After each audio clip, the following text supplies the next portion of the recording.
What's up guys, this is HB English with Bobby. Today I'm gonna teach you about expressing bad feelings. Stay with me.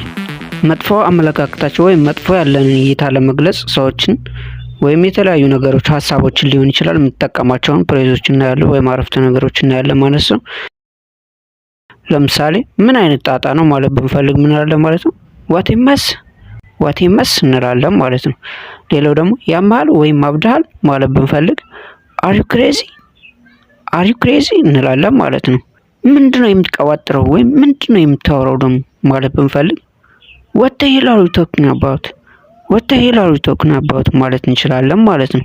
ማን የሚሉን ደግሞንት ማለት ብንፈልግ ምን እንላለን ማለት who the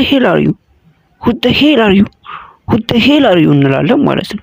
እንዴት ያስጠላል የሆነ ነገር አይተን ለምሳሌ በእይታ ካልተመቸን እንዴት ያስጠላል ማለት ብንፈልግ how awful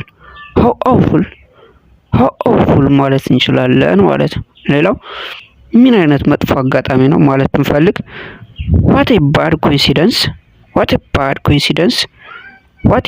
coincidence ማለት እንችላለን ማለት ነው።